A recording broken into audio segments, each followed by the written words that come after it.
So today, guys, I'm going to end up painting my hubcaps. As you can see, this is all faded. They were a lot more bubbly and scratched. I ended up sanding them down pretty good. So I'm going to give them a quick little spray job. So first, before you ever start painting, is prep work. You want to have a lot of prep into your paint. Your paint job is only going to come out about as good as your prep work. So what you want to do is you want to sand out all of it. I sand it down with 100 grit all the way up to 180 grit. This is because I'm going to be using primer, so it's going to be, very, smooth and come out clearly. I also taped off the emblems. As you can see, I really wanted to keep the Ford look to match my truck. So, trying to keep that as best as I can. Also, when you're painting and it's windy and you have very nice vehicles like a brand new Nissan and a GMC, you want to park away from everything. So I'm out here kind of in this little pond area, nobody around, no dogs to walk through it, anything, so it's gonna be clean.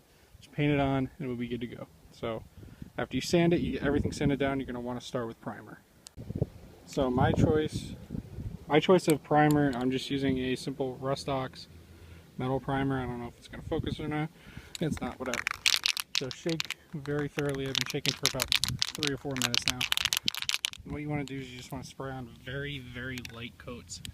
With primer, it's nothing fancy. You just want to get it lightly on there, let it dry, and come back for more. That's about it. Nothing special. Just very, very light coats and let it build up. This is what it looks like after about 4 coats of primer, I would say. After you apply every coat, wait about 15 minutes of dry time. Let it fully get on there, just so it's a little bit tacky.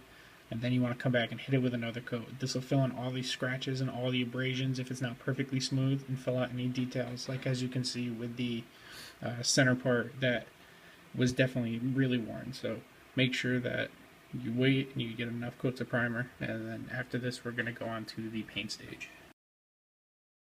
So this is after 1 coat of the chrome-ish kind of color. It's not perfect, but I mean, it's going to cover a lot more. So you'll let this sit for about 15 more minutes and come back out and do a 2nd coat, a 3rd coat, and then do a clear later. But so far coming out good.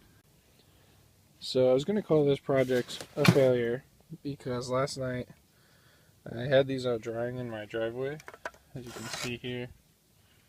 And it rained, and I didn't know it was supposed to rain. So I was going to call this a failure and scrap it all and try again another time, but I think what we're going to do is I'm just going to try and paint over this and see if I can get to work. So let's go to work since I have to work today, and we're going to try that. So this is the final product. I ended up going with about 8 coats of paint, mainly because of how badly the rain messed it up, like I mentioned in the previous clip. So I ended up going with about 8 coats of paint and about 2.5 to 3 coats of primer. I did at least 1 very light coat and then 2 heavy coats. So they look good. They fit just on my stock wheels. They're gonna run for now. As you could saw, in this early part here, is all faded and gross and disgusting. So it looks better than it did by a lot. If you're wondering on what I have them on now, they're just stock wheels wrapped in a hand cooked iron Pro ATMs.